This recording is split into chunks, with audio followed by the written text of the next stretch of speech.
उसी स्थिति में दौड़ लगा दी। लिम्पंत्या, दो प्रकार की लीपा पोती होती है, एक चेहरे में की जाती है और एक आंगन में की जाती है। तो एक गोपी ने बूंद बूंद चेहरे में रख ली थी, मिलाने जा रही थी, मेस करने जा रही थी, लेकिन जैसे ही बंशी की ध्वनि सुनाई पड़ी उसी स्थिति में दौड़ पड़ी। अंजन्त्या, एक गोपी अंजन लगा रही थी, सिर्फ एक नेत्र में काजल लगा पाई, दूसरे में नहीं लगा पाई, दौड़ लगा दी। एक कुंडल पहन रही थी, कानों का नाक में, नाक का कान में पहन के ही दौड़ लगाती हुई चली जा रही है। तो व्यास जी ने ये वर्णन क्यों किया? क्योंकि व्यास जी जानते थे कि कलयुग का मनुष्य तर्क और वितर्क करने वाला होगा। तो व्यास जी ये बताना चाहते हैं कि गोपियों का भगवान से संबंध शरीर का संबंध नहीं है, आत्मा और परमात्मा का मिलन है। ये तो अगर शरीर का संबंध होता तो गोपियां 5 मिनट और रुक लेती, थोड़ा अच्छे से सज सबर के जाती कि हम भगवान से मिलने जा रहे हैं, लेकिन ऐसा नहीं है। गोपिकाओं का भगवान से तो आत्मा और परमात्मा का मिलन था, इसीलिए उसी स्थिति में दौड़ लगा दी। रात्रि का समय है, गोपिकाएं घोर जंगल में जब भगवान के पास पहुंची तो भगवान ने गोपिकाओं का स्वागत किया। भगवान कहते हैं, स्वागतम वो महाभागा प्रियम किम करवाणि वा व्रजस्यानामयं कश्चित् भूतागमन कारणम। स्वागतम में महाभाग, स्वागत है आपका, आओ गोपिकाओं। पहले तो स्वागत किया और दूसरे ही क्षण में पूछ दिया, गोपिकाओं कैसे आना हुआ? गोपिकाएं आश्चर्य में पड़ गई, कहने लगी, प्यारे श्याम सुंदर, पहले तो बंसी की ध्वनि से हमारा नाम ले लेकर हमें पुकारते हो और फिर कहते हो कैसे आना हुआ। ये तो ऐसे ही हुआ कि किसी संत से या किसी से भी कोई कहे, भैया कल हमारे घर में आपका निमंत्रण है, भोजन करने आ जाना। और जब वो भोजन करने पहुंचे तो पहले कहो, भैया आओ प्रेम से बैठो, भैया कैसे आना हुआ? पहले तो तुमने भोजन का निमंत्रण किया है और फिर पूछ रहे हो कैसे आना हुआ। तो गोपिकाएं कहती हैं, श्याम सुंदर, पहले तो हमें बुलाते और फिर पूछते हो कैसे आना हुआ। कन्हैया कहते हैं, ये सब तो बात ठीक है, लेकिन रात्रि के समय में यहाँ पर आना गोपिकाओं उचित नहीं है। रात्रि के समय में और दोपहर के समय में स्त्री को अकेले घर से बाहर नहीं निकलना चाहिए। और तुम तो अपने अपने पतियों को छोड़कर आई हो, ये सही बात नहीं है। तो गोपिकाएं कहने लगी, अच्छा कन्हैया एक बात बताओ, एक स्त्री है, उनके पतिदेव कहीं बाहर गए हैं और वो भोजन करने जा रही है, तो एक चित्र है उसकी पति का, तो उस चित्र में भोग लगाने वाली थी भोजन करने से पहले, लेकिन इतने में उसके पति आ गए और द्वार की कुंडी खटखटाने लगे, तो उसको क्या करना चाहिए? तो कन्हैया कहने लगे, गोपिकाओं ये भी पूछने वाली बात है, जब साक्षात पतिदेव आ गए हैं तो कुंडी खोलो, उनको भोजन कराओ, फिर फोटो में भोजन कराने से क्या फायदा है? बस इसी बात को गोपिकाओं ने पकड़ लिया और कहने लगी, प्यारे श्याम सुंदर, तुम तो साक्षात पति परमेश्वर हो, तो फिर अपने पतियों को छोड़कर यहाँ पर तुम्हारे पास आना क्या कोई गलत बात है? ये जो गोपिकाएं हैं कोई साधारण नारियां नहीं है, ये बड़े बड़े संत ऋषि हैं। और वर्णन ये भी मिलता है कि जो हमारे वेद हैं, 4 वेद, उनके 3 भाग हैं। तो जो 3 कांड हैं, उपासना कांड, कर्म कांड और ज्ञान कांड। तो उपासना कांड में 4000 श्लोक हैं और ज्ञान कांड में 16,000 श्लोक हैं और कर्म कांड में 1,00,000 श्लोक हैं। ये जो 1,00,000 श्लोक हैं ये साक्षात गोपियां हैं। तो ये गोपियां कोई साधारण नारियां नहीं है। तो जब ये गोपिकाएं भगवान से इस प्रकार की बातें करती हैं तो भगवान प्रसन्न हो जाते हैं और कहते हैं, ठीक गोपियों, जब तुम आई हो तो चलो रास विहार करते हैं। और भगवान ने रास विहार किया है शरदोत फुल्ल मल्लिका, जो शरद पूर्णिमा की रात्रि है। और शरद पूर्णिमा की रात्रि में चंद्रमा अपने विशाल स्वरूप में होता है, सबसे ज्यादा चमक होती है उसी समय में। तो भगवान मानो ये संकेत देना चाहते हैं, जो चंद्रमा है ये मन का सूचक बताया गया है ज्योतिष शास्त्र में। अगर किसी का मन भटकता है, कोई कार्य कर दिया और कार्य करके भूल गया, कुछ चीज रख दी, तो उसके मूल में चंद्रमा होता है, उसका चंद्रमा कमजोर है। क्योंकि शास्त्र कहते हैं मनसो जातश्च चंद्रमा, जो मन है ये चंद्रमा है। मनसस जातस चक्षुः सूर्यो अजायत, ये जो मन है ये चंद्रमा है। तो भगवान ये बताना चाहते हैं जिसका मन निर्मल हो गया है वही तो हमारे साथ रास विहार कर सकता है। तो रास विहार जैसे ही प्रारंभ हुआ, एक गोपी दो श्याम, दो गोपी एक श्याम नित्य प्रारंभ हुआ, तो गोपिकाओं को अभिमान आ गया कि ये हैं तो साक्षात परमेश्वर, लेकिन हम जो कुछ भी कह देती हैं वो मानने लग जाते हैं। और जहां आया अभिमान वहां से गायब भगवान वहां से गायब हो गए।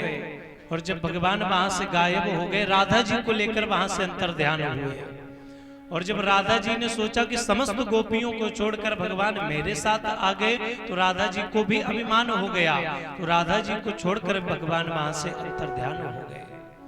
जब समस्त गोपियां अनेक प्रकार से विलाप करने लगी, भगवान को पुकारने लगी कि प्यारे श्याम सुंदर, तो हमें छोड़कर क्यों चले गए? अरे अज्ञानता बस हमें अभिमान हुआ था, प्यारे श्याम सुंदर हमें पुनः दर्शन दो, रास विहार करो। तब जब बहुत प्रकार से भगवान से प्रार्थना की और गोपिकाओं ने गोपी गीत गाया है। जयति तेधिकम् जन्मना व्रजा सयत हिंदिरा शाश्वता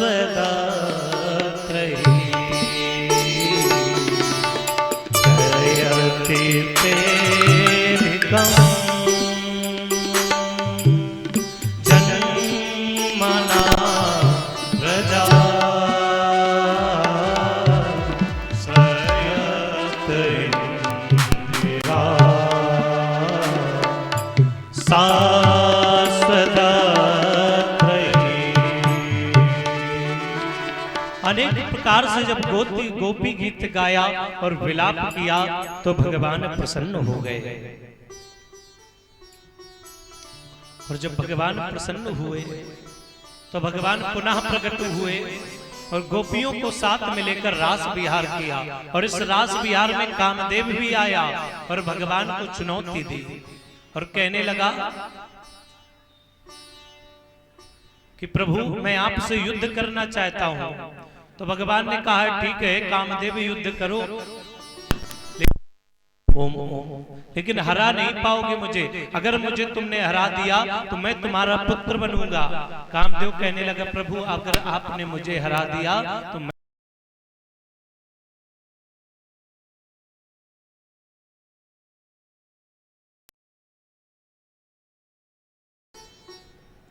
समस्त गोपियां इकट्ठा हो गईं और उस रास विहार में भोले बाबा भी आए हैं। जब वो भोले बाबा पार्वती मैया से कहने लगे कि मैया हम भी चलेंगे रास विहार में, तो पार्वती मैया कहने लगी बाबा वहां पर पुरुषों का जाना बिल्कुल मना है। इस लीला का किसी को अनुसरण नहीं करना चाहिए भगवान के अलावा। और पुरुषों का जाना सख्त मना था रास विहार में, क्योंकि ये तो भगवान की लीला है, भगवान ही कर सकते हैं। तो भोले बाबा कहने लगे देवी कैसे भी हो मुझे भी जाना है। तो पार्वती मैया ने कहा कि तो तुम भी स्त्री का स्वरूप बनाओ। तब भोले बाबा ने स्त्री का स्वरूप बनाया और रास विहार में पहुंच गए। एक दिन वो भोला भंडारी बन के ब्रज की नारी वृंदावन आ गए हैं, वृंदावन आ गए हैं। एक दिन वो भोला भंडारी बन के ब्रज की नारी वृंदावन आ गए हैं, वृंदावन आ गए हैं। एक दिन वो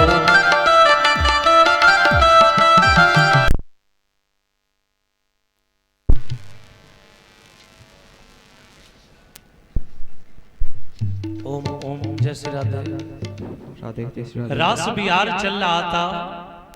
जैसे ही कन्हैया ने देखा कि बाबा आए हैं रास बिहार में, तो बाबा का हाथ पकड़कर बोले, ये गोपी मुझे सबसे अधिक अच्छी लग रही है।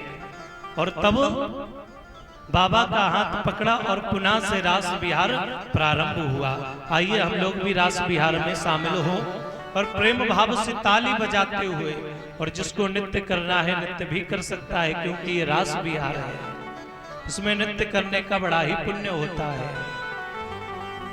गोकुल में देखो, वृंदावन में देखो रे, मुरली बाजे रे, श्याम संग राधा नाचे रे, श्याम संग राधा नाचे रे। गोकुल में देखो, वृंदावन में देखो रे, मुरली बाजे रे, श्याम संग राधा नाचे रे, श्याम संग राधा नाचे रे।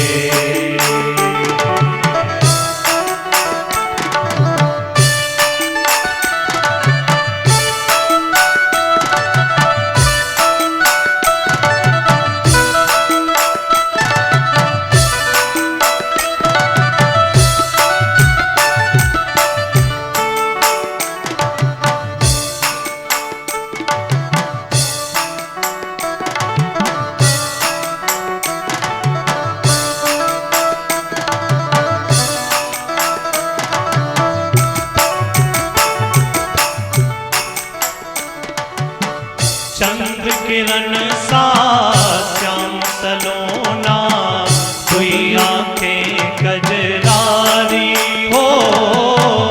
चंद्र किरण सा श्याम सलोना, कोई आंखें कजरारी हो। ठुमुक ठुमुक नाचे गोपियन के संग, जग का पालन हारी।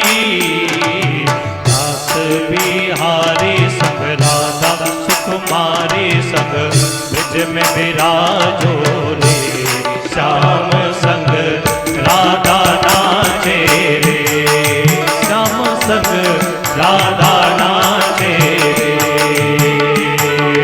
गोकुल में देखो, वृंदावन में देखो रे, मुरली बाजे रे, श्याम संग राधा नाचे रे, श्याम संग राधा नाचे रे।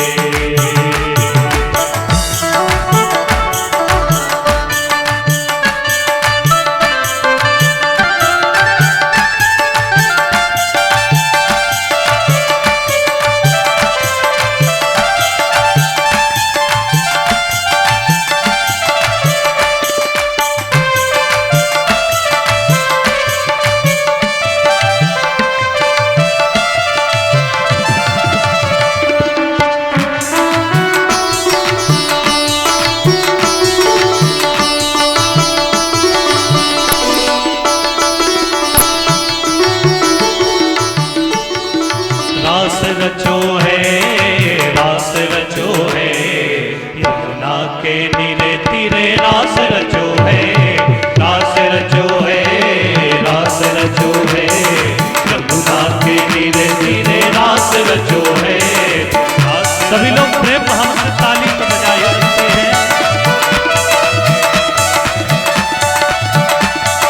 रास रचो है, रास रचो है, यमुना के नीरे तीरे रास रचो है, रास रचो है, रास रचो है, यमुना के नीरे नीरे रास रचो है।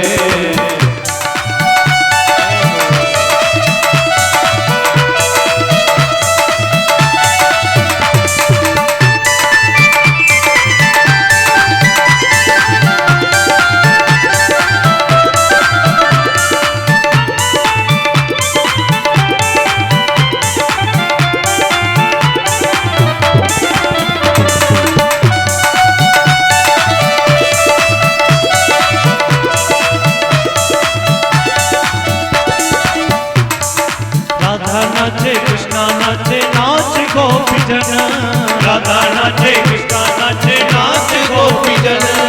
मन मेरो बन गयो सखीरी पावन वृंदावन, मन मेरो बन गयो सखीरी पावन वृंदावन। रास रचो है, रास रचो है, यमुना के नीले तीरे रास रचो है, रास रचो है, रास रचो है, यमुना के नीले तीरे रास रचो है।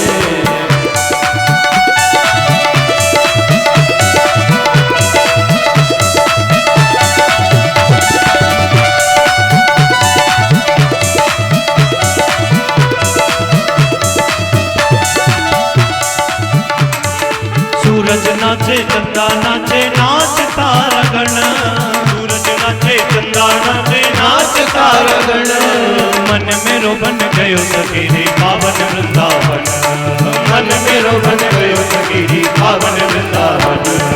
रास रचो है, रास रचो है, यमुना के नीले तीरे रास रचो है, रास रचो है, रास रचो है, यमुना के नीले तीरे रास रचो है, रास रचो है, रास रचो है, यमुना के नीले तीरे रास रचो है, रास रचो है, रास रचो है, यमुना के नीले तीरे रास रचो है, रास रचो है, रास रचो है, यमुना के नीले तीरे रास रचो है। बोली रासेश्वर भगवान की जय। इस प्रकार भगवान ने गोपियों के साथ रास की लीला की। भगवान ने रास क्यों रचाया ये भगवान जाने। भागवत में ये वर्णन आता है कि इस रास को जो भी पुरुष अपने मन में करने का भी विचार करता है उसे घोर पाप की प्राप्ति होती है। तो लोग कहने लग जाते हैं ना कि भगवान ने रास रचाया है तो हम भी रचाएंगे। तो भोले बाबा ने तो विष भी पिया है तो हम लोग भी पी के देख ले। बहुत से लोग ये बहाना लेते हैं भोले बाबा का कि भोले बाबा भांग पीते हैं, भोले बाबा चिलम लगाते हैं तो हम भी लगाते हैं, भोले बाबा का प्रसाद है। तो वो लोग ये भूल जाते हैं कि भोले बाबा विष भी पीते हैं। पी के देख लो, बताने लायक नहीं रहोगे कि बाद में क्या होता है। तो जो भगवान करते हैं गुण देखो।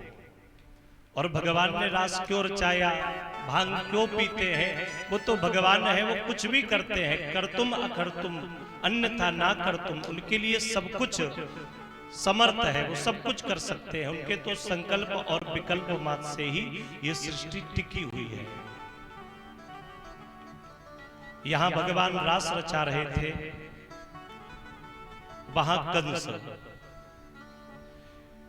कंस अपने राज्य में सभा लगाए हुए विचार कर रहा था कि ये राम और कृष्ण इन्हें मारने के लिए मैंने कितने दानव अपन जी महाराज को। तो कंस ने प्रणाम किया, गुरुदेव प्रणाम, कैसे आना हुआ। नारद जी कहने लगे ये सब छोड़ो ना, ये बताओ तुम इतने चिंतित क्यों हो आज।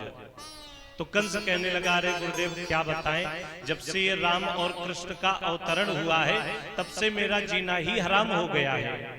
इन्हें मारने के लिए इतने दानव भेजे हमने वृंदावन में, गोकुल में, एक भी लौट के वापस नहीं आया।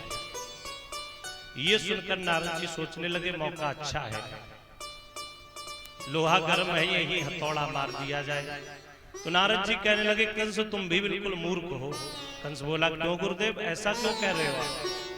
अरे क्या तुम नहीं जानते कि ये कृष्ण और बलराम ये कोई और नहीं, ये देवकी की सप्तम और अष्टम संतानें हैं। ये सुनकर कंस कहने लगा गुरुदेव आपने ये कैसे कह दिया, हमने तो देवकी के सप्तम और अष्टम दोनों संतानों को अपने हाथ से मारा था, फिर हमें ये बात कैसे मान ले। नारद जी कहने लगे कंस क्या तुम नहीं जानते कि भगवान की माया अद्वितीय है, भगवान माया भी है, कुछ भी कर सकते हैं। ये सुनकर कंस क्रोधित हो गया और कहने लगा कि मैंने वसुदेव और देवकी को विश्वास किया था, तो मैंने देवकी को उसी क्षण नहीं मारा। वसुदेव जी ने मुझे वचन दिया था। और क्रोधित होकर अपनी तलवार म्यान से निकाल ली। कहने लगा कि मैं अभी वसुदेव और देवकी के प्राणांत कर दूंगा, धोखा दिया मुझे। निशातमसीमा दत्तो वसुदेव जिघांसया निवारितो नारदेन तत्सुतौ मृत्युमात्मना। ये कंस ने बहुत गलत किया। नारद जी कहने लगे,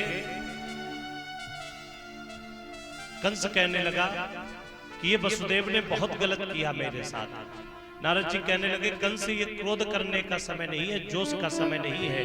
यदि तुम अभी वसुदेव को मार दोगे तो फिर सारा षड्यंत्र ही बिगड़ जाएगा। इसलिए युक्ति से काम लो, जोश का समय नहीं है, होश से काम लो। कुछ लोगों को जोश बहुत जल्दी आ जाता है, और ये जो जोश होता है ये युवाओं में बड़े जल्दी आता है, क्योंकि रक्त गर्म होता है, उत्तेजना होती है रक्त में।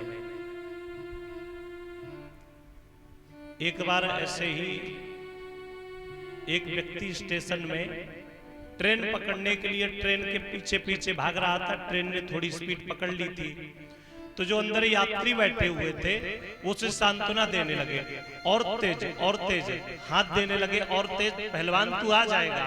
तो उससे जोश आ गया, जोश में उसने हाथ पकड़ा और अंदर आकर बैठ गया और मुंह लटका के बैठ गया।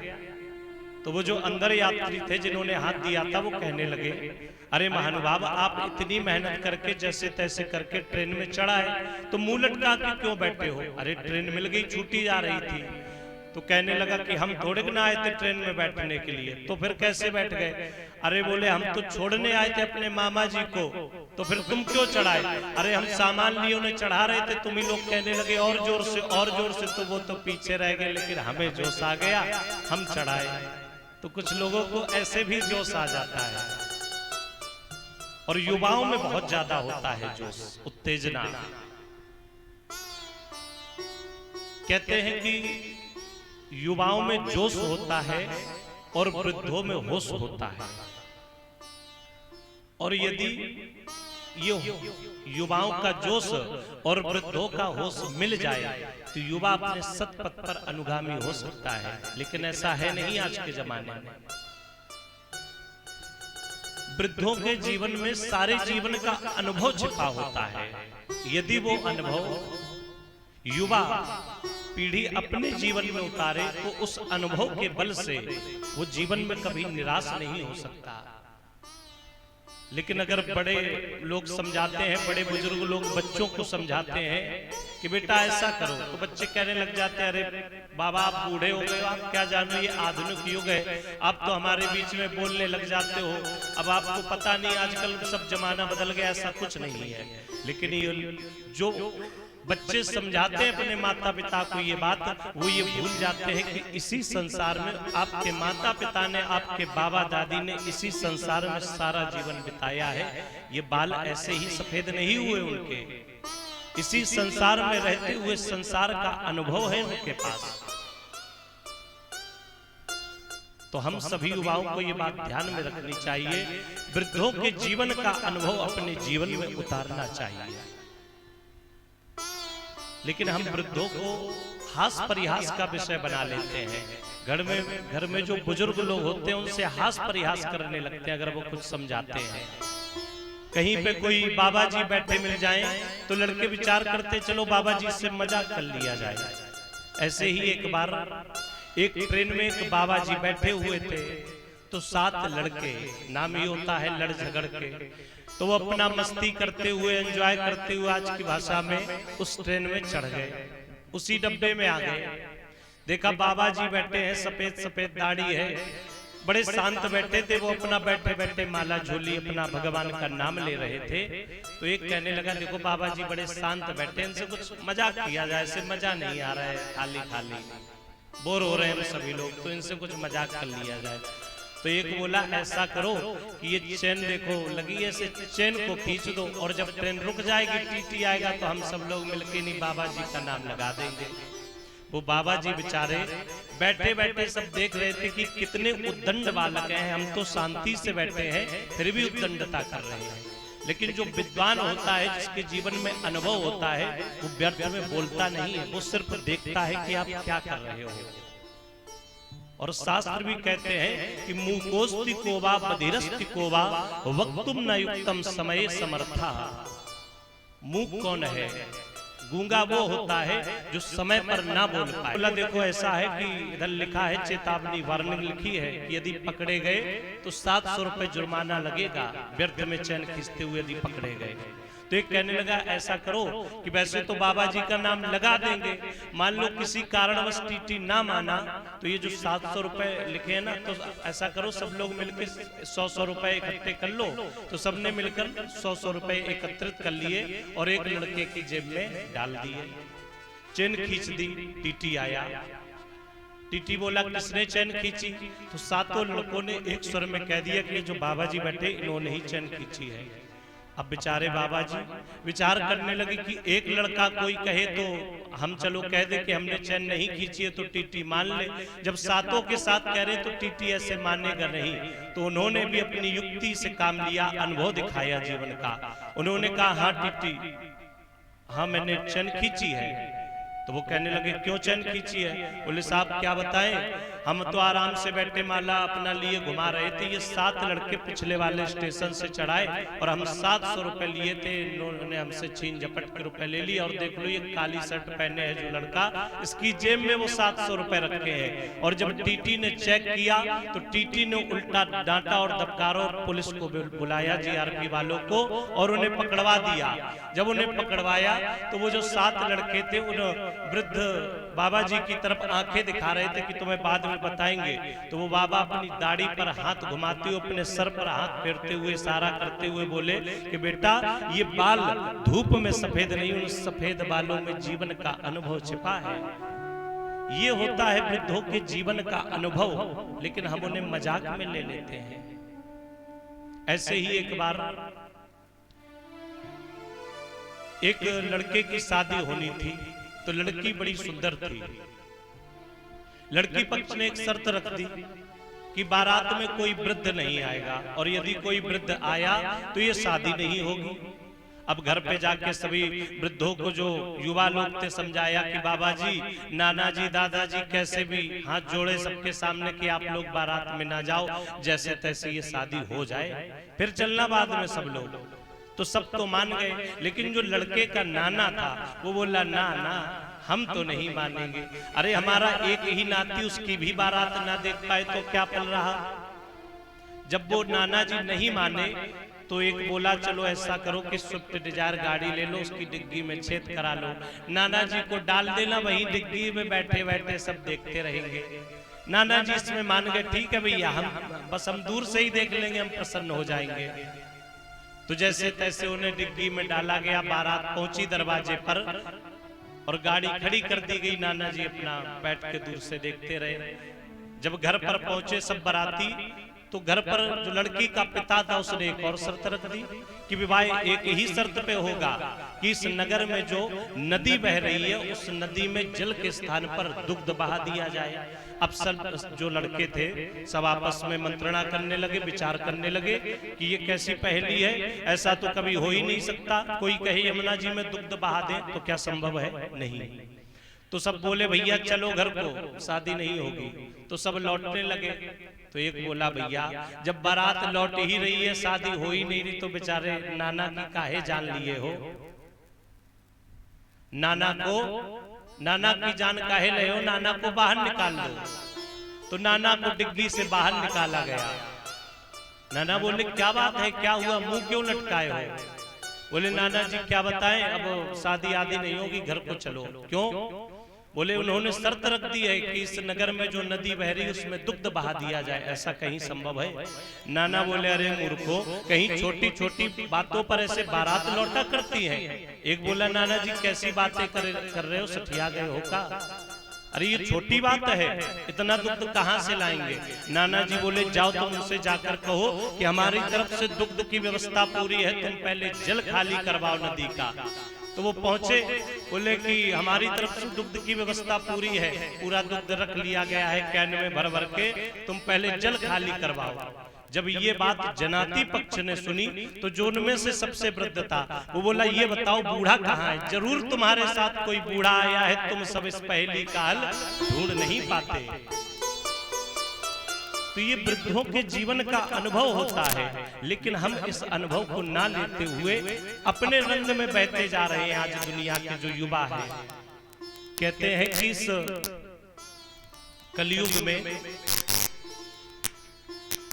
इस कलयुग में सबसे ज्यादा दो परेशान है, एक युवा और दूसरा वृद्ध। युवा अनेक प्रकार के तापों से जल रहा है और वृद्ध भी बेचारा अपना एक तरफ बैठा बैठा ये दृश्य देख रहा है कि युवा किस तरीके से, युवा पीढ़ी कैसे अपने सतपथ से भटकी हुई और गलत राह में जा रही है, लेकिन कुछ बोल नहीं सकते। अगर बोलते हैं तो युवा लोग डांट के धबकार को उन्हें एक तरफ बैठाल देते हैं। एक कहानी आप सबने सुनी होगी कि एक नगर में आग लग गई, उस नगर में सब भाग गए, केवल दो जलने को बचे, एक लंगड़ा और एक अंधा। ये लंगड़ा कौन है और अंधा कौन, उस कहानी का सार क्या है? ये जो लंगड़ा है ये जवानी है, लंगड़ी जवानी है, अंधा जो है अंधी जवानी है और लंगड़ा बुढ़ापा है। जवानी अंधी होती, कुछ दिखाई नहीं देता, जो मनाया सो कर दिया, और बुढ़ापा लंगड़ा होता है, बेचारा एक तरफ बैठे बैठे सब देखता है, कुछ कर नहीं पाता। और उस कहानी का जो सार था कि जब उस नगर में आग लग गई, सब भाग गए, अंत में जब वो लंगड़े और अंधे दोनों मिल गए तो वो लंगड़ा कहने लगा कि मित्र, तेरे पैर और मेरी आंखें यदि मिल जाए तो हम इस अग्नि से पार हो सकते हैं। और यही हुआ, उस लंगड़े की आंखें और उस अंधे के पैर मिल गए। वो लंगड़ा अंधे के कंधों में बैठ गया और राह बताता रहा, अंधा उसी तरफ चलता रहा और वो दोनों उस अग्नि से पार हो गए।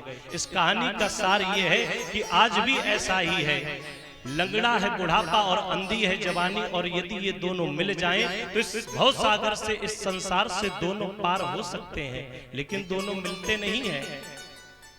वृद्ध लोग समझाते हैं युवाओं को, लेकिन बात नहीं मानते युवा, और अंत में पछतावा होता है। फिर कहते हैं कि हमने बड़ों की बात नहीं मानी, हमने माताजी की, पिताजी की बात नहीं मानी, लेकिन फिर पछताए होत का जब चिड़ियां चुग गई खेत। तो हमें ऐसा नहीं करना है, हमें अपने जीवन में वृद्धों को सम्मान देना है। अभिवादनशीलस्य नित्यं वृद्धोपसेविनः चत्वारि सर्ववर्धन्ते आयुर्विद्या यशो बलम। यदि हम बड़े बुजुर्गों की सेवा करते हैं तो चार चीजें स्वतः ही बढ़ती हैं। आयु बढ़ती है, जीवन में विद्या आती है, विद्या का उदय होता है, विद्या यशो, यश मिलती है, कीर्ति मिलती है और बल भी बढ़ता है। लेकिन हम वृद्धों की सेवा नहीं करते, अपने ही रंग में रंगे हुए हैं। आजकल माता पिता की बच्चे क्या दशा करते हैं किसी से छुपा नहीं है, सब देखते हैं। वृद्धाश्रम भरे पड़े हैं, और जब मदर्स डे आता है, फादर्स डे आता है, तो देखो कितनी पोस्ट डालते हैं एफबी पर। तब तो ऐसा लगने लगता है कि माता पिता ही इनके लिए सब कुछ है, लेकिन ऐसा नहीं करना है। हम जो एफबी में डाल रहे हैं, जो इंस्टाग्राम में डाल रहे हैं, जो और जगह सोशल मीडिया में प्रसारित कर रहे हैं, उसे अपने जीवन में चरितार्थ करिए, तब तो उन वाक्यों का कुछ आपके जीवन में महत्व है। नहीं तो ऐसे लिख देने से कुछ नहीं होता। और यदि जीवन में चरितार्थ कर लें तो क्या आज ये वृद्धाश्रम ऐसे भरे हुए हों जिस तरीके से वृद्धाश्रम भरे पड़े हैं? आज लोग कैसी कैसी बातें करते हैं। हम लोगों के पास माताएं आती हैं, अपने अपने पतियों को लेकर बैठती हैं, तो जब चर्चा होती है तो कई बहुएं होती हैं, कहने लगती हैं कि महाराज क्या बताएं, हमारी जैसे ही तरक्की होने लगती है, हमारे पतिदेव जैसे ही थोड़ा आगे बढ़ने लगते हैं तो इनके माता पिता को जलन होने लगती है। चुल्लू भर पानी में डूब मरो, जो ऐसी बात करते हैं, बड़ा कष्ट होता है। जो माता पिता अपने बच्चे को ऐसे पालते हैं, अपना भोजन त्याग के बच्चे को भोजन देते हैं, वो लोग ऐसी बातें करते हैं तो बड़ा कष्ट होता है।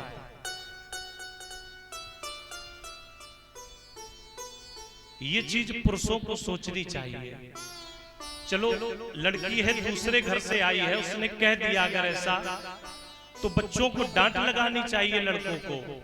वो तो चलो दूसरे घर से आई है, आपके माता पिता भी नए नए मिले हो, उतना प्रेम नहीं है, लेकिन ये बात आपको समझानी चाहिए कि तुमने ऐसी बात बोल कैसे दी, तुम्हारे मुख से ऐसी बात निकल कैसे गई। हमारे माता पिता ने हमें कितनी मेहनत से पाला, अपना पेट नहीं भरा, हमारा पेट भरा है पहले। एक माता जब बच्चों को पालती है तो अपने शरीर की सुध भूल जाती है।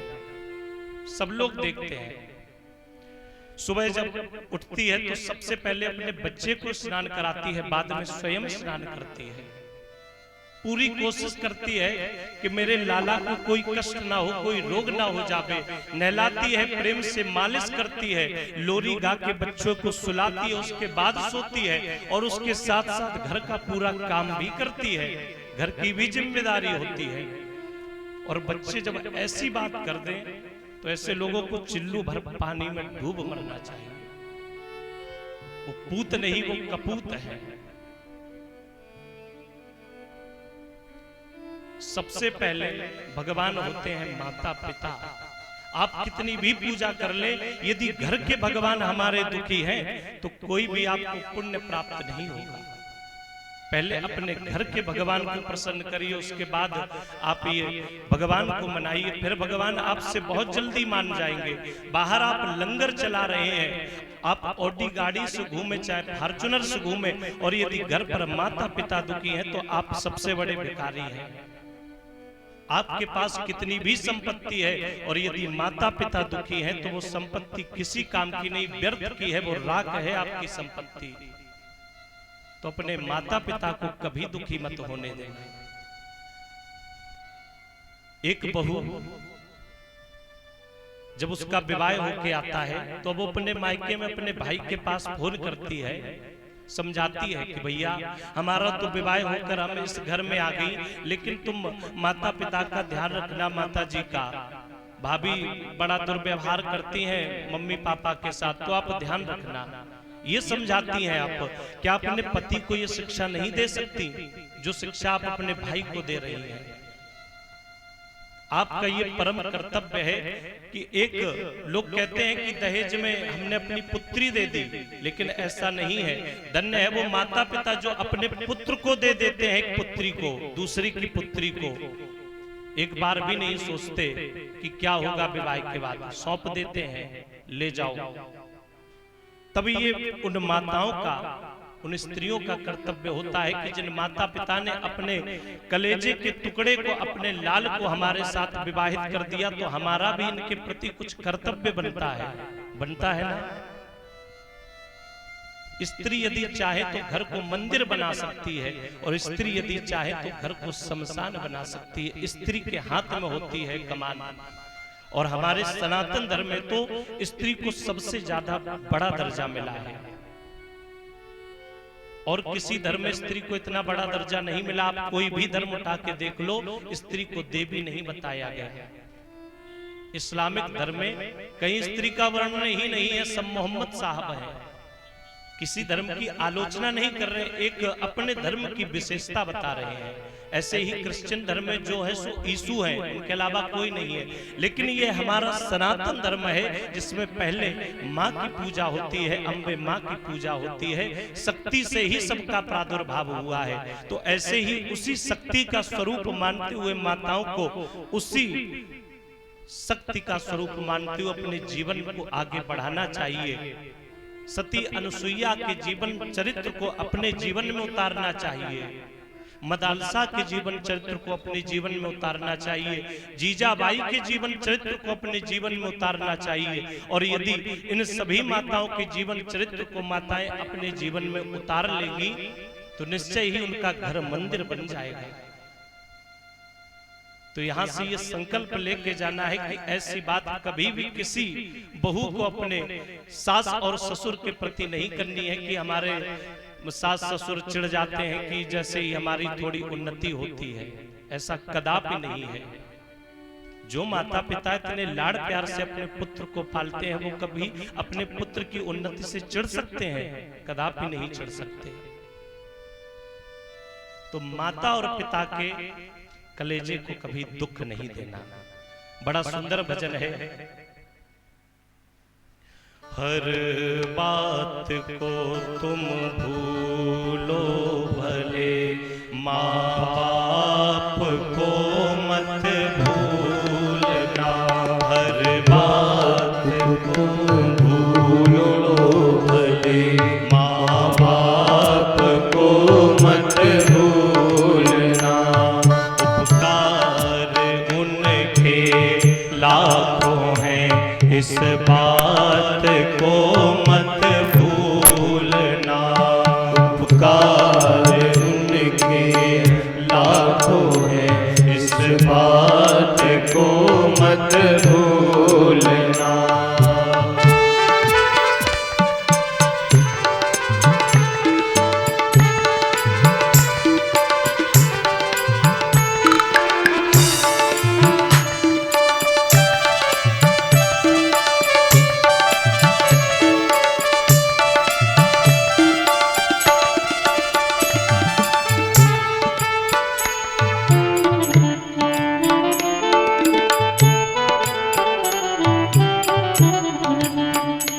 धरती पर देवों को पूजा, भगवान को लाख मनाया है।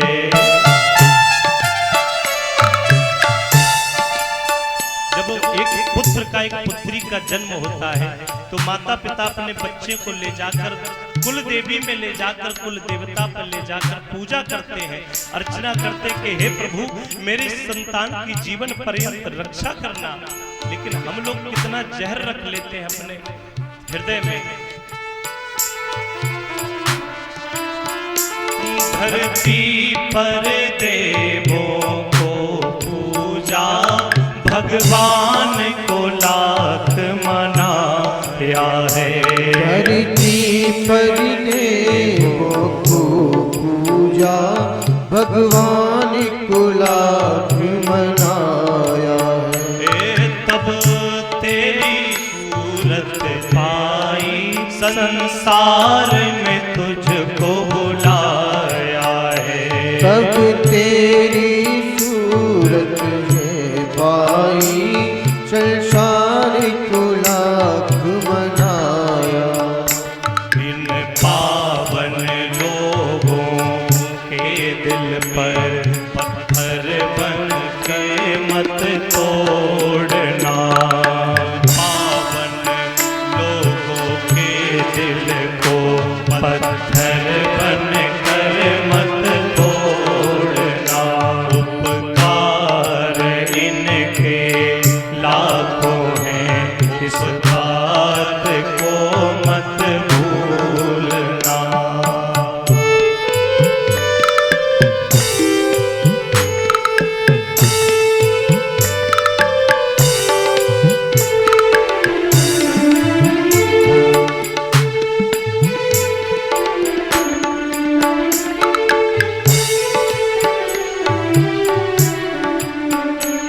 अपने ही पेट को काटा है और तेरी काया सजाई है।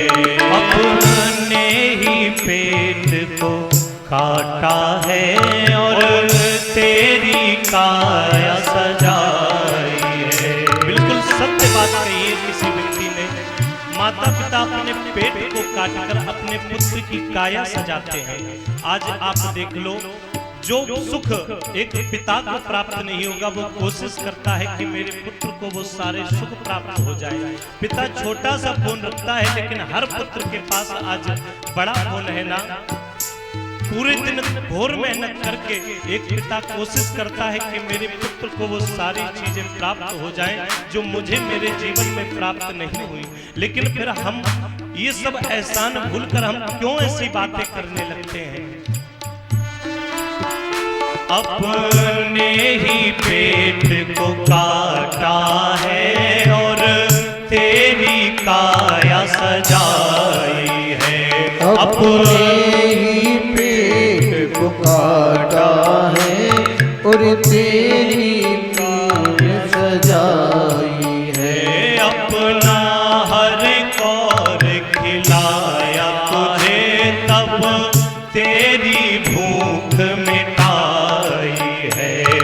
नाही कौन खिलाया तुझे, तब तेरी भूख मिटाई है। इन अमृत देने वालों के जीवन में जहर मत घोलना। उपकार इनके लाखों हैं, इस उपकार को मत भूलना।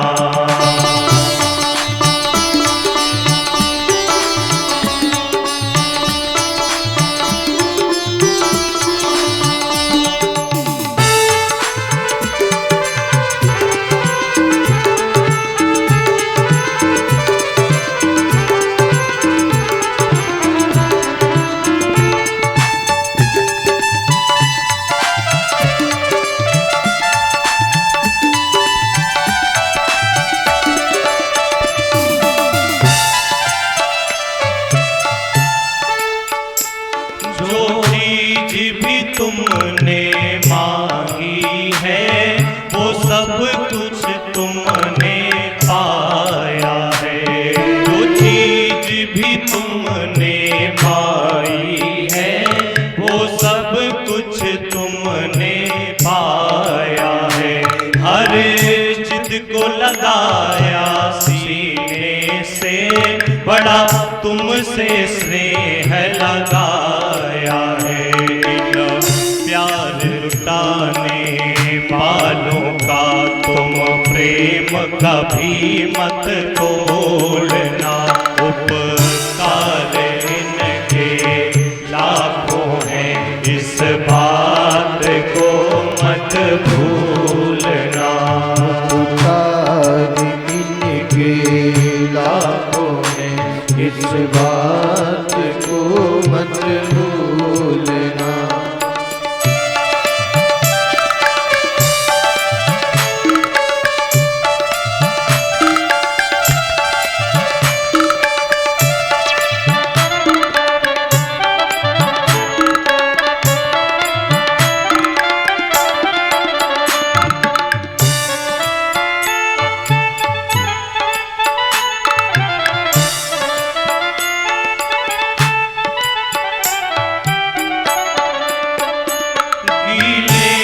सदा ही सोए हैं, सूखे में तुझे सुलाया है।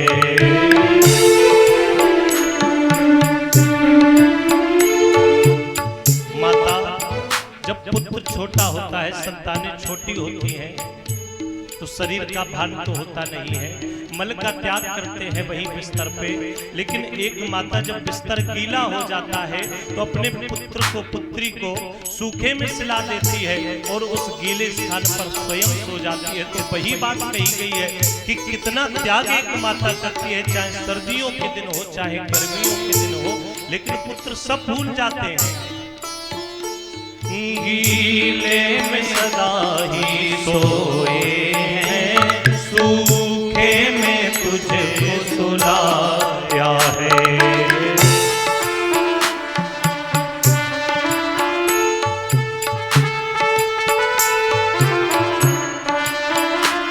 बाहों का बना करके झूला, दिन रात तुझे झुलाया है। बाहों का बना करके झूला, दिन रात तुझको झुलाया है। निर्मल निश्चल आँखों में एक आंसू भी मत घोलना। उपकार इनके लाखों हैं, इस बात को मत भूलना। बात को तुम भूलो भले, इस बात को मत भूलना।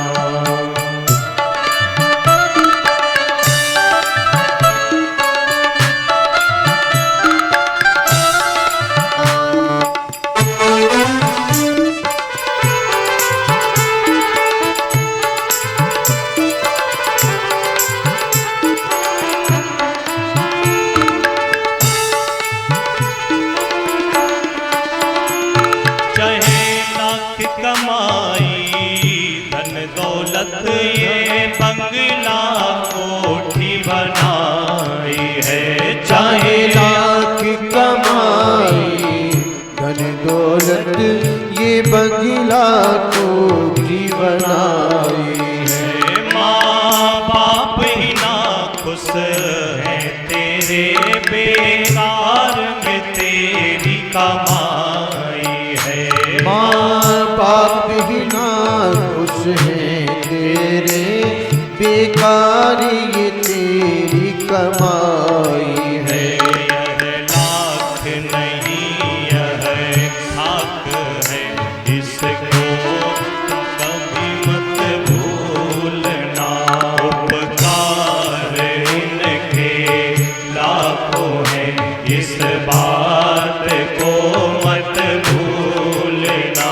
हर बात को भूलो भले, माँ बाप को मत भूलना।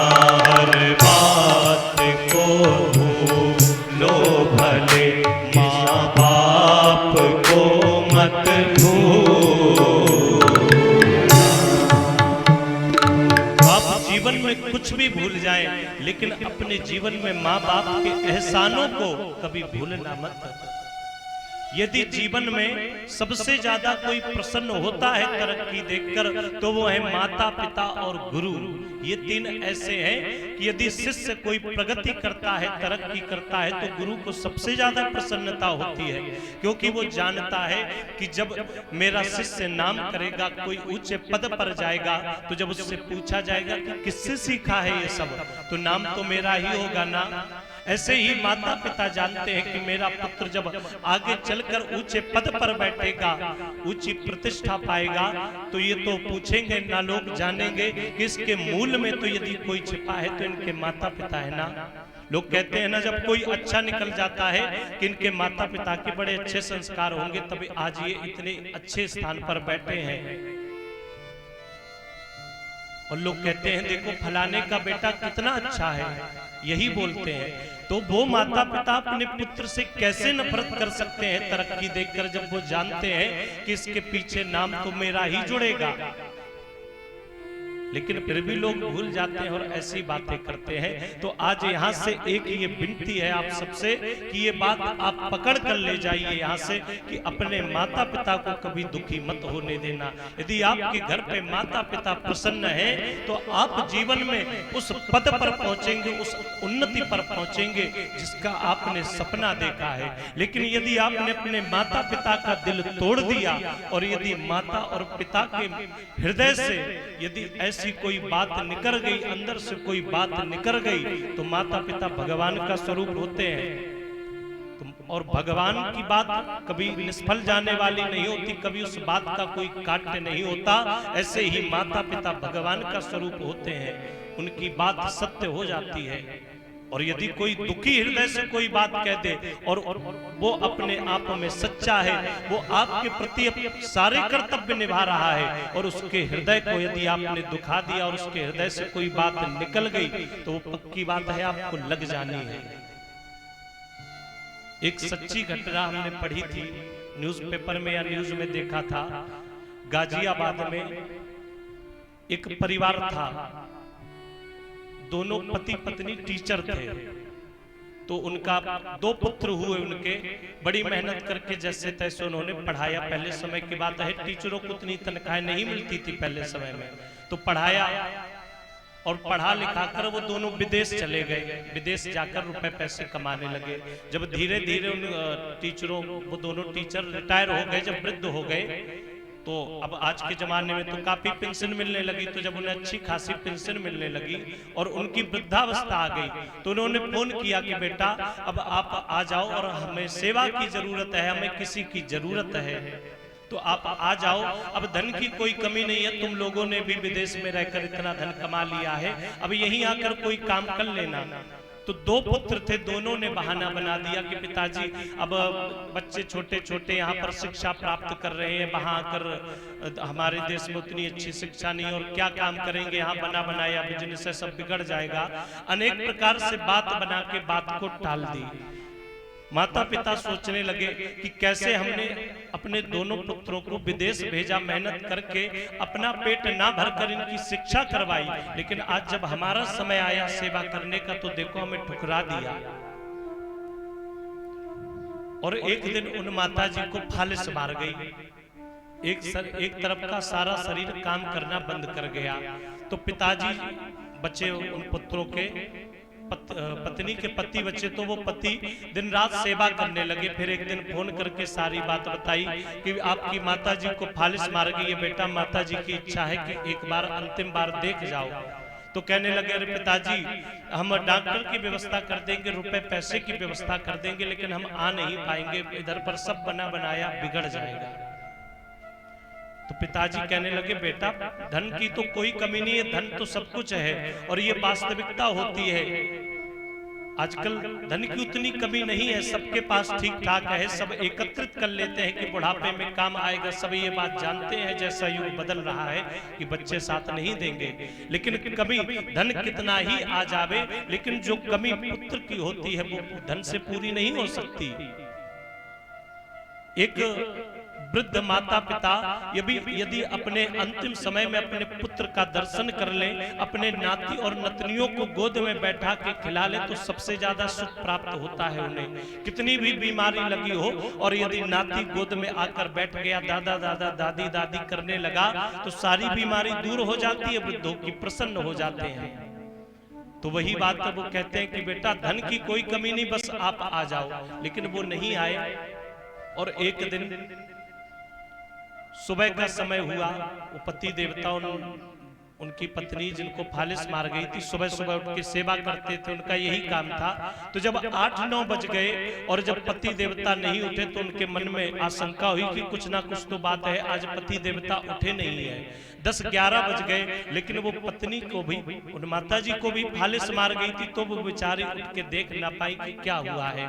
जैसे तैसे पलंग से गिर गई और घसटते घसटते जब पहुंची पलंग में अपने पति देव के पास, तो उनका शरीर छूट गया था। सोचते सोचते कि हमने सारा जीवन लगा दिया जिन पुत्रों के लिए, वो अंतिम समय में हमारे पास नहीं आ रहे हैं। अब वो पत्नी बेचारी अकेली बची, वो इंतजार कर रही कि कोई आ जाए, बोल नहीं सकती, फालिस मार गई थी।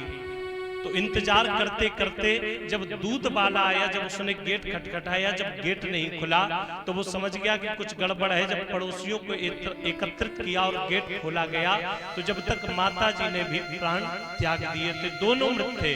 जब उनके पड़ोसी ने फोन लगाया और इतनी बात कह पाई कि आपके पिताजी, उनके पुत्रों को जब फोन लगाया आपके पिताजी, तो पुत्र कहने लगा कि क्या पिताजी, अरे कोई बात नहीं, पिताजी के लिए हमने डॉक्टर की व्यवस्था कर दी है, हम आ नहीं पाएंगे।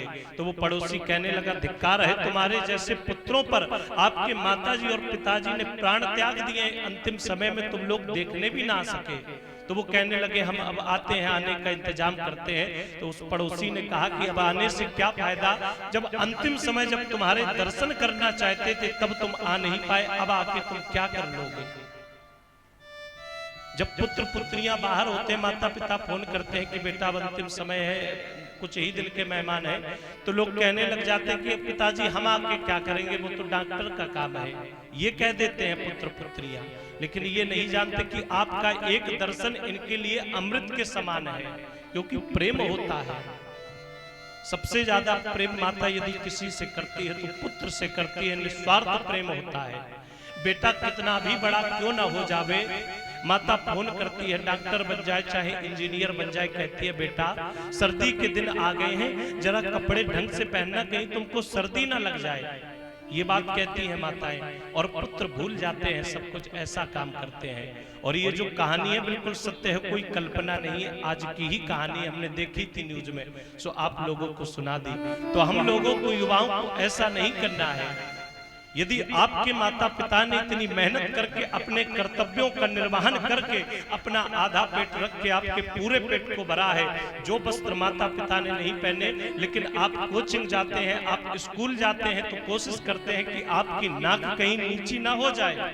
पूरी कोशिश करते हैं कि अपने पुत्र पुत्रियों को अच्छे से अच्छे वस्त्र पहनावे, अच्छे से अच्छी कोचिंग में भेजे, स्कूल में भेजे, लेकिन बच्चे सारे उपकार भूल जाते हैं।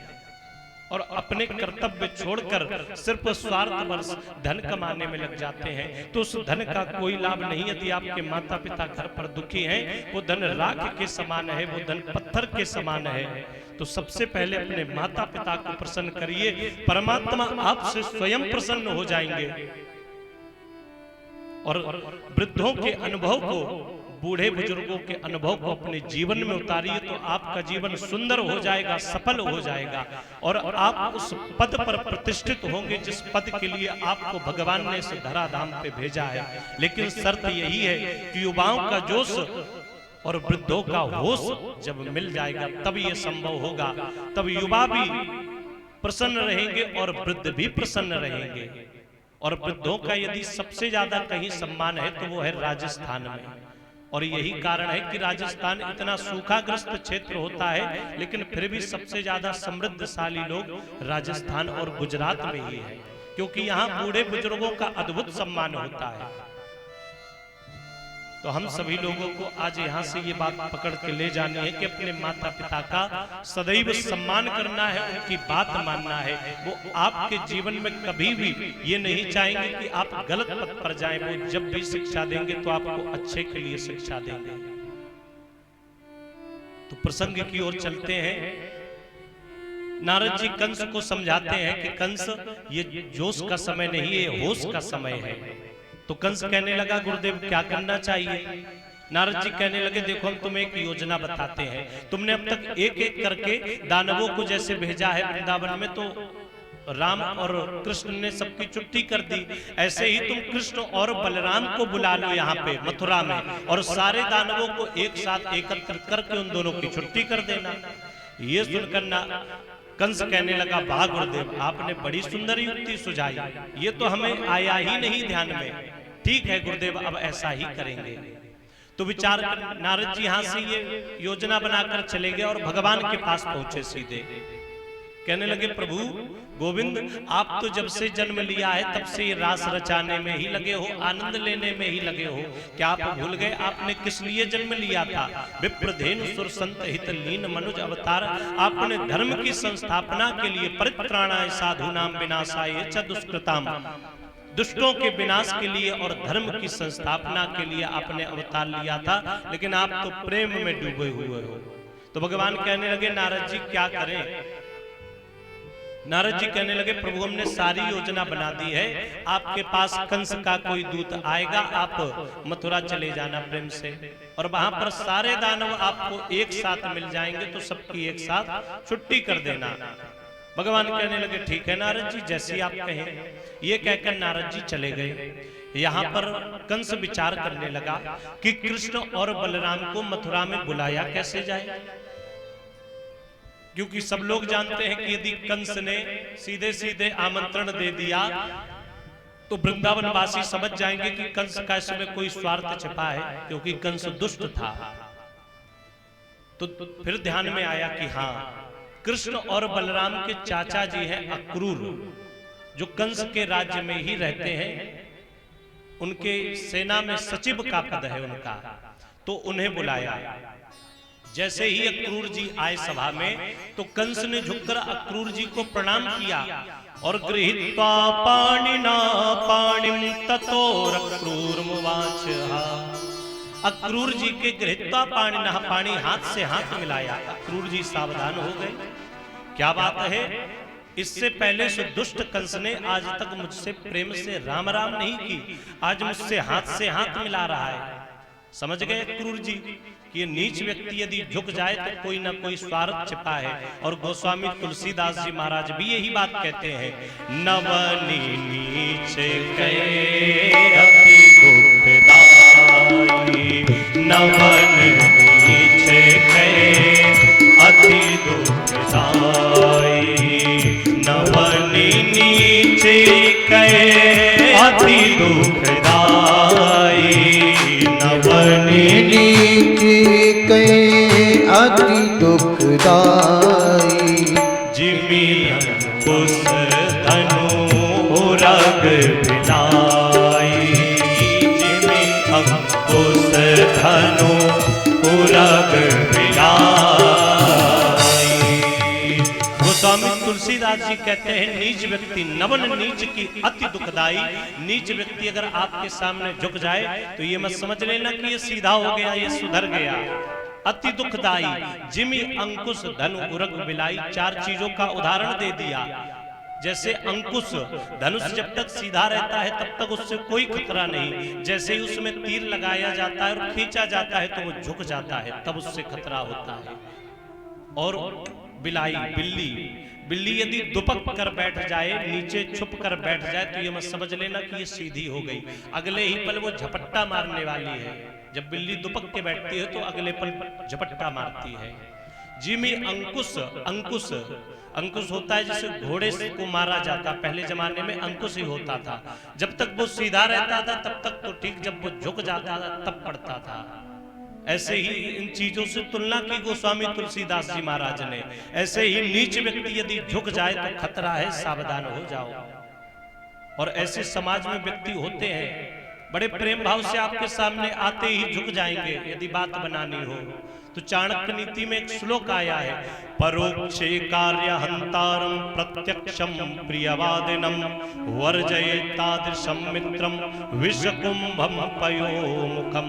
जो परोक्ष रूप से आपके कार्य को बिगाड़े, पीठ पीछे तो आपकी बुराई करे, लेकिन प्रत्यक्षे प्रियवादिनम, सामने आने पर वाह वाह महाराज आप बड़े अच्छे हो, आप बड़ा अच्छा बोलते हो, और जैसे ही पीठ पीछे तो बुराई करने लग जाए। तो ऐसे व्यक्ति को, ऐसे मित्र को उस घड़े के समान त्याग देना चाहिए जिसके मुख पे तो दही लगा हुआ है लेकिन अंदर विष भरा हुआ है। विष कुंभम पयोमुखम।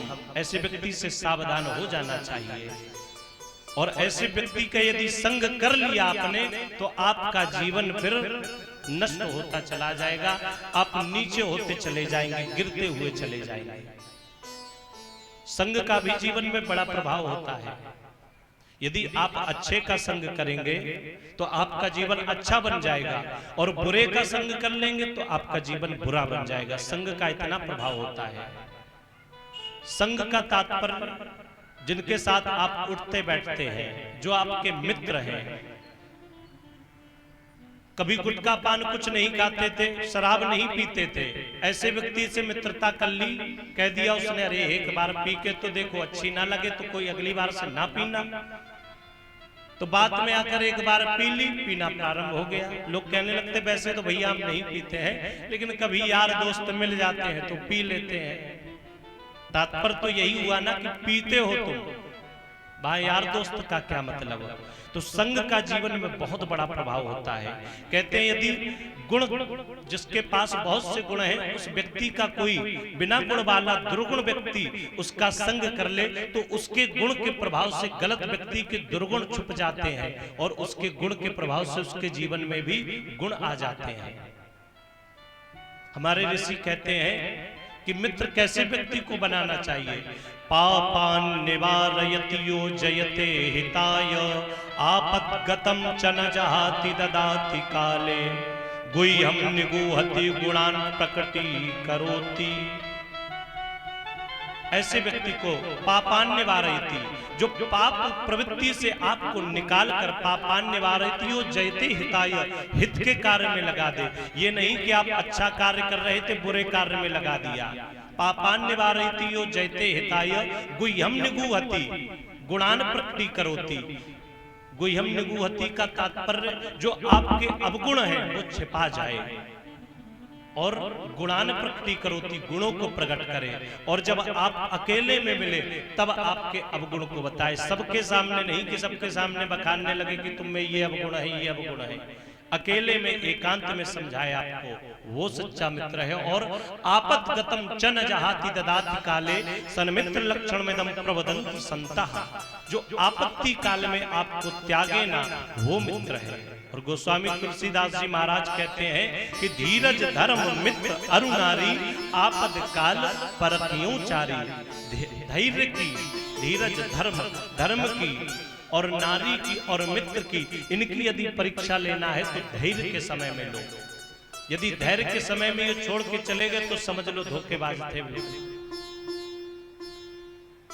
तो यहाँ पर अक्रूर जी सावधान हो गए कि आज ये दुष्ट कैसे हमारे सामने झुक गया।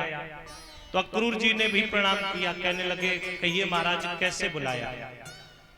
कंस कहने लगा कि अक्रूर तुम तो जानते ही हो कि जब से कृष्ण और बलराम का अवतरण हुआ है तब से हमारा जीवन नर्क बन गया है। हमने कितने दानवों को भेजा, उनने सबकी छुट्टी कर दी। तो अक्रूर जी बोले महाराज हमसे क्या चाहते हो? हम आपसे ये चाहते हैं कि आप कृष्ण और बलराम के चाचा हो, आप जाओ वृंदावन में और उन्हें आमंत्रित करके आओ, उन्हें अपने साथ में लेकर आओ। हम यहाँ पर एक योजना बना रहे हैं, उस योजना के अंतर्गत एक मेले का आयोजन करेंगे। उस मेले में अनेक पहलवान और दानवों को बुलाएंगे, जो दानव मिलकर कृष्ण और कन्हैया की छुट्टी कर देंगे। ठीक। अक्रूर जी सोचने लगे कि यदि इसका विरोध करते हैं तो ये किसी न किसी प्रकार तो कृष्ण और बलराम को बुला ही लेगा, तो क्यों ना हम ही चले जाएं और प्रभु को सारा सत्य बता दें। अक्रूर जी बोले ठीक है।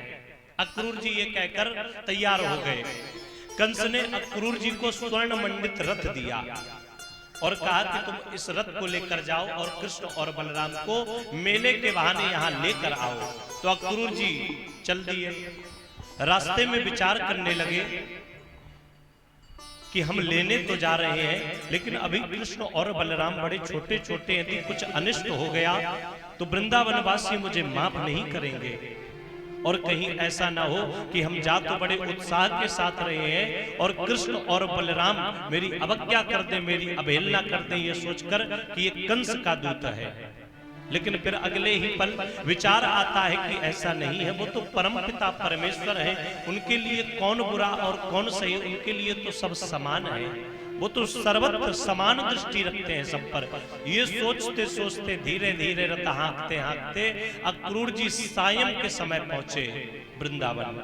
और वहां जैसे ही पहुंचे तो देखा क्या, ददर्श कृष्णम रामं च व्रजे गोदोहनम गतौ पीतांबर धरो शरदम बुरुहे क्षणौ।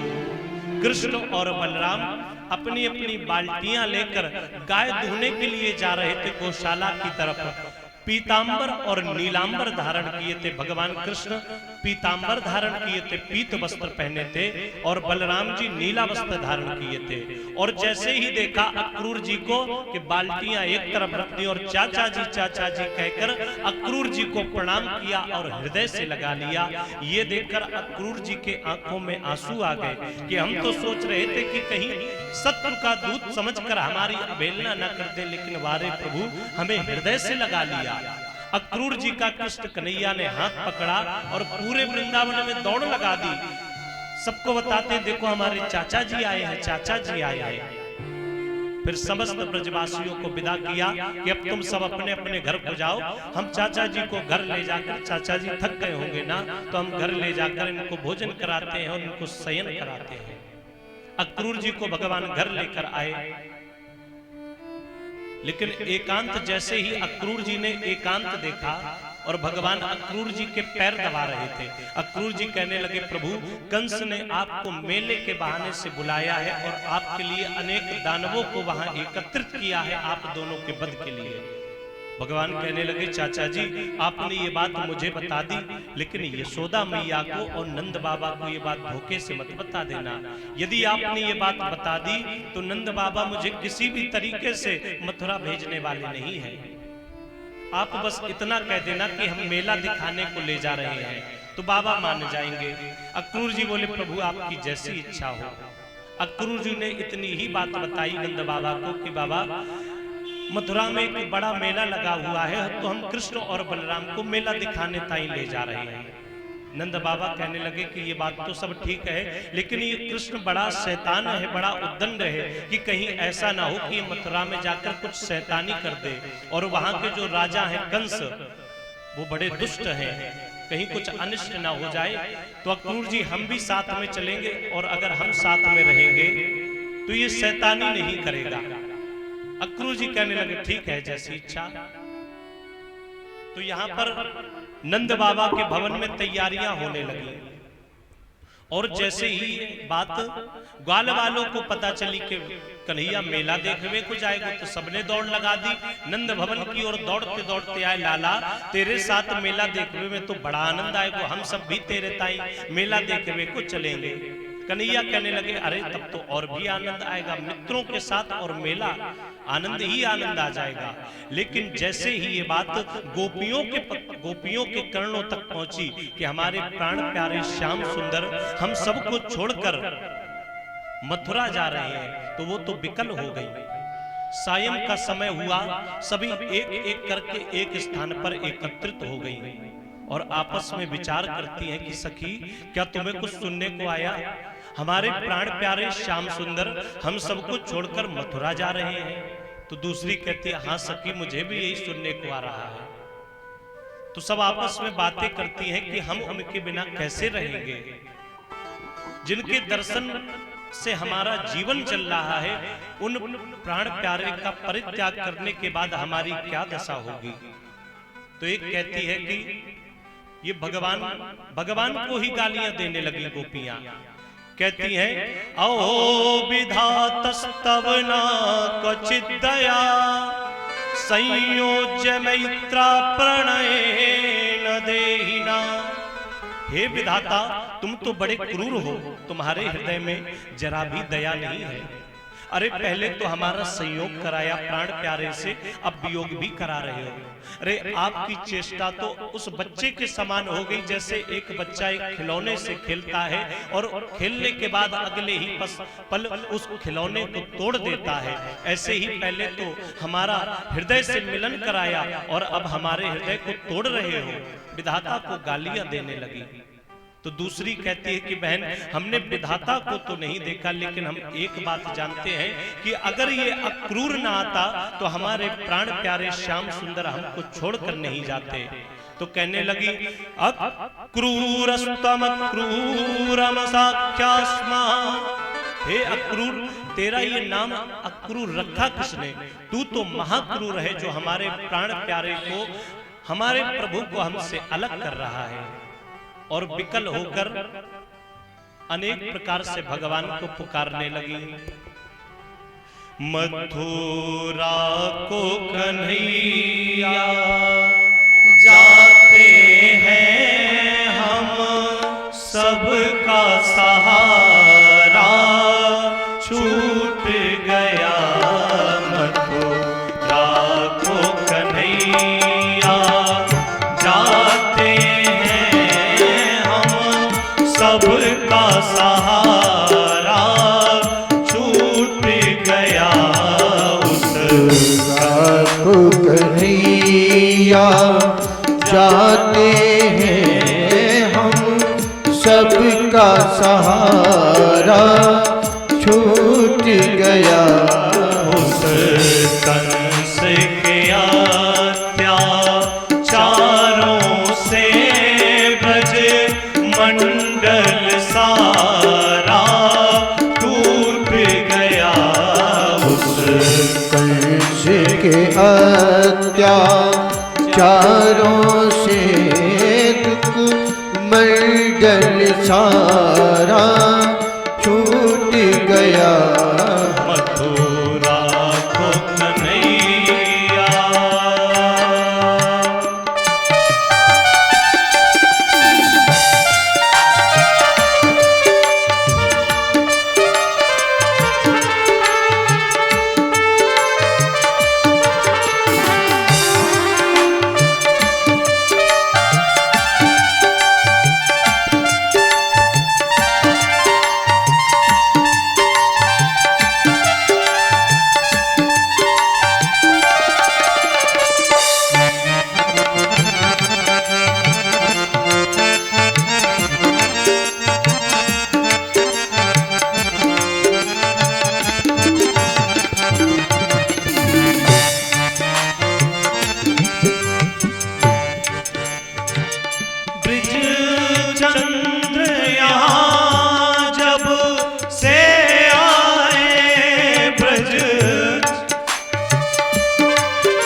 रचती थी मन मोहन हमको छोड़ चले, अब भाग्य हमारा रूठ गया, मत राखो कन्हैया।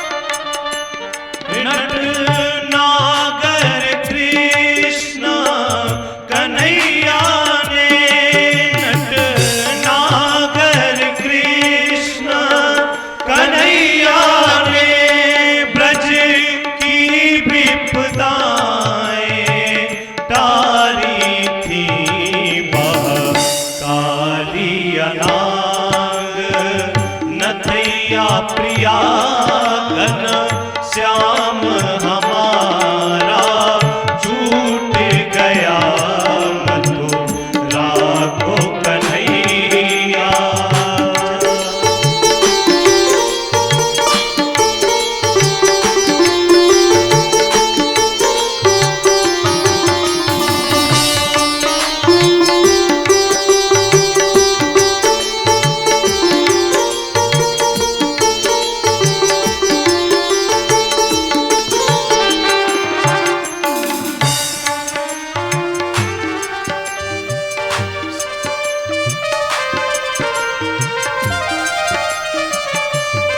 हम सबका सहारा छूट गया, हम सबका सहारा छूट गया, गोपाल हमारा रूठ गया, क्या भूल पड़ी हमसे भारी, क्या भूल पड़ी हमसे भारी, वह प्राण प्यारा छूट गया, मत राखो कन्हैया।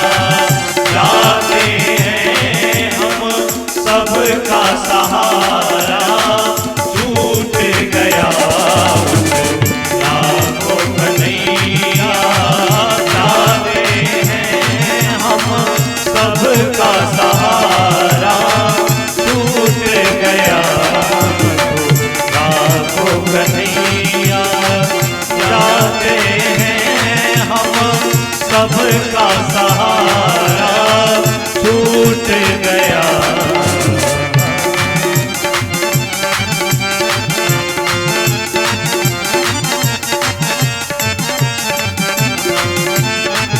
छूट गया। तो सारी गोपियां पुकारने लगी और विकल होकर रोने लगी।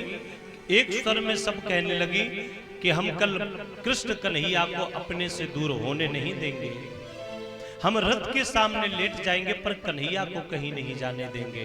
तो एक कहती है सखी, यदि हम ऐसा करेंगे तो हमारे घर के बूढ़े बुजुर्ग लोग क्या कहेंगे कि देखो इन गोपियों में तो बिल्कुल लाज लज्जा शर्म बची ही नहीं है। कुल वृद्ध बांधवाहा, बांधव लोग यही कहेंगे ना। तो एक कहती है सखी, ऐसी लाज लज्जा को बचाकर हम क्या करेंगे जब हमारे प्राण प्यारे ही हमें छोड़ के जा रहे हैं। यही विचार करते करते प्रातः काल हो गया, रथ सज कर तैयार हो गया। सारे गोप ग्वाले आ गए कि लाला के साथ मेला देखने को जाएंगे, और मार्ग पर गोपियां एकत्रित हो गई। और जैसे ही रथ आगे बढ़ा कि सभी गोपियां रथ के सामने लेट गई। जब ये दृश्य अक्रूर जी ने देखा तो अक्रूर जी प्रभु की तरफ देखने लगे, कन्हैया अब तुम ही बताओ कि रथ कैसे आगे बढ़ाया जाए, ये गोपियां तो हटने को तैयार नहीं। तब भगवान रथ से कूदे और गोपियों को समझाते हैं, गोपियों ये संयोग और वियोग ये तो संसार का नियम है, यदि संयोग हुआ है तो वियोग भी होगा, तुम इतना विकल क्यों हो रही हो? तो कहती है कन्हैया आप हमारी आंखों के तारे हैं, आप ही हमारी इन आंखों की रोशनी है, हम अपनी आंखों से अपनी रोशनी को कैसे अलग होने दें? तो कन्हैया कहने लगे अरे गोपियों, तुम तो ऐसे दुखी हो रही हो जैसे हम हमेशा हमेशा के लिए जा रहे हो। अरे हम आज जा रहे हैं, कल मेला देखेंगे और परसों आगामी ही परसों के दिन हम लौट के वापस आ जाएंगे।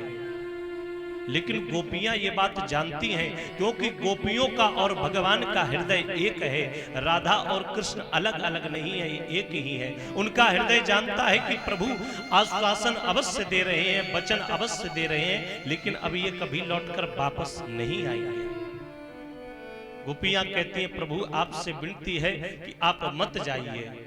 भगवान बार बार वही कहते हैं कि गोपियों हम कह रहे हैं ना, वचन दे रहे हैं, तुम्हें विश्वास नहीं है, परसों आगामी परसों के दिन हम वापस आ जाएंगे। जब भगवान ने बार बार यही रटन लगा दी तो गोपियां सब रथ के सामने से हट गई और आपस में बातें करने लगी कि हम तो सोच रहे थे कि अक्रूर जी कृष्ण कन्हैया को लेकर जा रहे हैं, लेकिन हमारे प्यारे श्याम सुंदर की खुद जाने की इच्छा है, तो फिर हम रोकने वाले हम कौन होते हैं? क्योंकि प्रेम की तो परिभाषा ही है त्वम सुखे सुखत्वम, जिसमें प्रेमास्पद को प्रसन्नता हो उसमें ही प्रेमिका को प्रेमी को प्रसन्न हो जाना चाहिए, वहां पर ना की कोई गुंजाइश ही नहीं होती। और यही सच्चा प्रेम होता है जिसे निस्वार्थ प्रेम बोलते हैं। आजकल का स्वार्थी प्रेम नहीं, गोपियों का भगवान से निस्वार्थ प्रेम था, हृदय का प्रेम था, अंदर का प्रेम था। क्योंकि भगवान केवल अंदर का प्रेम देखते हैं, दिखावटी प्रेम नहीं देखते। छोड़ी वृंदा विपिन कुलज यमुना पुलिल, श्याम मथुरा चले, श्याम मथुरा चले। छोड़ी वृंदा विपिन कुलज यमुना पुलिन, श्याम मथुरा चले, श्याम मथुरा चले।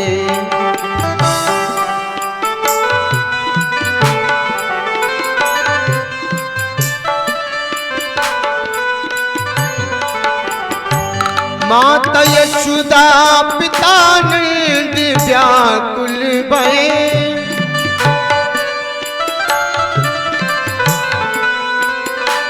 माता यशोदा पिता नंद व्याकुल भये, सब रोवे हमारे कन्हैया गए।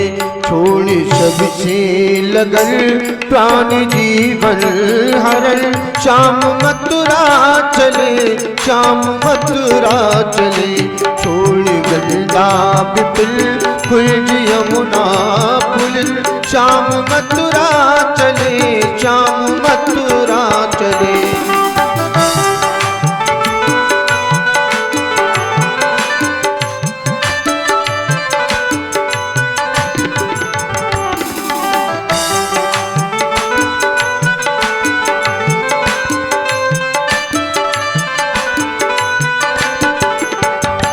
क्रूर अक्रूर ब्रज चंद को ले गए,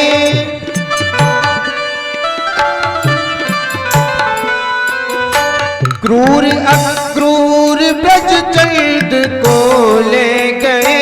मेरी भोरी किशोरी को दुख दे गए, मेरी भोरी किशोरी को दुख दे गए।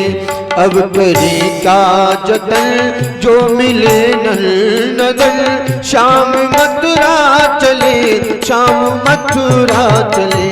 छोड़ वृंदा विपिन कुलज यमुना पुलिन, श्याम मथुरा चले, श्याम मथुरा चले। श्याम मथुरा चले, श्याम मथुरा चले, श्याम मथुरा चले, श्याम मथुरा चले। इस प्रकार कृष्ण कन्हैया वृंदावन का त्याग करके आगे की ओर बढ़ गए और पहुंच गए मथुरा। तो मथुरा से कुछ दूर पहले नंद बाबा और ब्रज के जो और लोग थे उन्होंने जाकर तंबू गाड़ दिया। भगवान पहुंचे तो बाबा कहने लगे लाला हाथ मुंह धो ले और आराम कर ले, कल मेला देखने को जाएंगे। भगवान कहने लगे बाबा अभी तो आधा पहर है, हम बहुत मेला घूम लेंगे। नंद बाबा कहने लगे देख लाला तो को मैं अकेले मेला देखने ना जाने दूंगा, न जाने तू कौन से झगड़ा कर बैठे। इतने में बलदाऊ भैया आ गए। बलदाऊ भैया कहने लगे बाबा तू चिंता मत कर, मैं लाला को हाथ पकड़ के सारा मेला दिखा लाऊंगा, कोई लड़ाई झगड़ा ना होगा। जब नंद बाबा ने देखा कि सारे लड़कों का मन है जब, तो हम कौन होते हैं रोकने वाले, और संग के लोग मेला देखने जा रहे हैं, हम बूढ़े लोग जाएंगे तो इन्हें इतना मजा नहीं आएगा। तो कहने लगे ठीक है बलराम तेरे कहने पर मैं भेजता हूं उसे, ध्यान रखना कोई लड़ाई झगड़ा ना हो। तो सारे ग्वाल वाले चल दिए। मथुरा में जैसे ही प्रवेश किया तो सुखदेव जी की वाणी ही बदल गई। सुखदेव जी कहते हैं ताम संप्रविष्टौ वसुदेव नंदनौ, अब तक नंद नंदनौ कहा है लेकिन इसके बाद भागवत में वसुदेव नंदनौ, क्योंकि मथुरा में आते ही भगवान वसुदेव नंदन हो जाते हैं। तो जैसे ही प्रवेश करते हैं तो सारे मथुरा में हल्ला मच जाती है कि पूतना को मारवे वालो छोरा आ गयो, पूतना को मारवे वालो छोरा आ गयो। जब ये हल्ला मचती है तो सारी स्त्रियां सारे पुरुष चारों तरफ से घेर लेते हैं, झरोखे से झांकने लग जाते हैं। जो स्त्रियां कभी घर से बाहर नहीं निकली वो कन्हैया का दर्शन करने के लिए झरोकों से लटकती हैं, झांकती हैं। धाये काम धाये धाम काम सब त्यागी, मनहु रंक निधि लूटन लागी। स्त्रियां कहती हैं कि ये काले काले कौन है और ये हल मूसल लिए ये कौन है। तो दूसरी बताती कि जो हल मूसल लिए हैं बलराम जी है, ये दानवों की इसी हल मूसल से ऐसी पिटाई करते हैं कि हाहाकार मच जाता है। तो ये काला काला कौन है। तो दूसरी बताती है अरे सखी यही तो कमाल का है, याही ने तो छोटे से 7 दिन का जब था तब या ने पूतना को मारा, बकासुर को मारा, अघासुर को मारा, याही ने सभी दानवों का वध किया। भगवान का दर्शन करके मथुरा प्रवासी धन्य हो जाते हैं। कहीं फूल बरसाते हैं लोग, कहीं कुछ बरसाते हैं। तो ग्वाल वाले कहते हैं लाला एक बात बता, या नगर में हम सबन को इतना स्वागत काहे को हो रहा है। तो कन्हैया कहते तुम सबन को ना पता, या नगर के जो राजा हैं कंस वो हमारे खास मामा जी हैं। तो सब कहने लगे लाला ऐसी बात है तो पहले बता दे, तो हम सब वही पुराने कपड़ा पहन कर आए भिखमंगा जैसे लग रहे हैं, तो हम सब नए नए वस्त्र पहन के आ जाते। भगवान कहने लगे कोई बात नहीं, मामा का घर है सब कुछ मिलेगा, चलो आगे। भगवान जैसे ही आगे बढ़े तो एक कंस का धोबी जो वस्त्र की पोटली लेकर जा रहा था, तो भगवान कहने लगे मामा जी राम राम। वो धोबी बड़ा अभिमानी था क्योंकि कंस का धोबी था। कहने लगा मुझे कैसे मामा जी बोल दिया, कौन नाते से। तो कन्हैया कहने लगे अरे मामा जी या नगर के जो राजा हैं वो हमारे मामा हैं, और जब मामा के यहाँ जाते हैं तो वह नगर के सब लोग मामा होते हैं ना, तो ऐसे हमने भी आपको मामा बोल दिया। ये सुनकर ही वो कहने लगा धोबी ओ तू कृष्ण है, अरे तेरे मामा ने तेरे ताई स्वागत की पूरी तैयारी की है। कन्हैया कहने लगे मामा जी कंस मामा ने तो तैयारी की है लेकिन हम तैयारी से नहीं आए, हम तो वही पुराने वस्त्र पहन के आए। अरे आप ये वस्त्र लिए जा रहे हो हमें दे दो। ये सुनते ही धोबी क्रोधित हो गया और भगवान को गालियां देने लगा। ईदृशानेव वासांसी नित्यम गिरिवने चरहा, वन में घूमने वाले ग्वाला तुम ये राजसी वस्त्र पहनोगे। बलराम भैया कहने लगे देख लाला कैसी उल्टी बात बोल रहा है, तू कहे तो अभी या को सुधार दूं। भगवान कहने लगे भैया तुम शांत रहो, या के लिए तो मैं ही बहुत हूं। और भगवान ने ऐसी जोर का थप्पड़ मारा कि इसमें लिखा है रजकस्य कराग्रेण सिरा कायाद पायत। वो रजकस्य जो धोबी था उसका सिर अपने धड़ से अलग होके एक तरफ गिरा। वो जो पीछे और धोबी थे साथ में उसके साथ जो मंडली थी वो देखकर भयभीत हो गए कि या लाला के हाथ में न जाने कौन सी तलवार फिट है कि एक तमाचे में सर अलग हो गया। सारे वस्त्र की पोटली छोड़ छोड़ कर 9 2 11 भाग गए। भगवान बोले ग्वाल वालों अपने अपने नाप के वस्त्र छांट लो। तो सब ग्वाल वालों ने चमकीले चमकीले वस्त्र पहने और चल दिए। तो एक कहने लगा लाला इन वस्त्र में तो हम ऐसे लग रहे हैं जैसे ये भिखमंगा वाले वस्त्रों हैंगर में टंगे कपड़ा लग रहे हैं हम सब। तो कहाँ इतने बड़े राजा महाराजाओं के वस्त्र और कहाँ छोटे छोटे ग्वाला। भगवान कहने लगे चलो आगे सब व्यवस्था होगी। आगे जैसे ही भगवान चले तो एक दर्जी मिल गया और दर्जी ने भगवान के सामने हाथ जोड़कर कहा, प्रभु आपकी इच्छा हो तो हमें इन वस्त्रों की फिटिंग कर दे। भगवान कहने लगे हम तो यही चाहते थे। दर्जी ने अपने सभी नाते रिश्तेदारों को एकत्रित किया और सबके वस्त्र फिटिंग करके पहना दिए। भगवान कहने लगे कि इसके बदले में कुछ लेना चाहते हो? दर्जी कहने लगा, प्रभु आपने धोबी को जो दिया है वो हमने खूब देखा, हमें कुछ नहीं चाहिए। तो भगवान ने आशीर्वाद दे दिया कि जाओ खूब फूलो फलो, और भगवान का ही आशीर्वाद इन दर्जियों को लगा है। आप वस्त्र कपड़ा लेके जाओ, जितने का कपड़ा होगा उससे दुगनी सिलाई दर्जी मांगते हैं। तो भगवान का ही आशीर्वाद लगा है। और ये दर्जी और ये धोबी ये कृष्णावतार नहीं रामावतार के हैं दोनों। ये वही धोबी है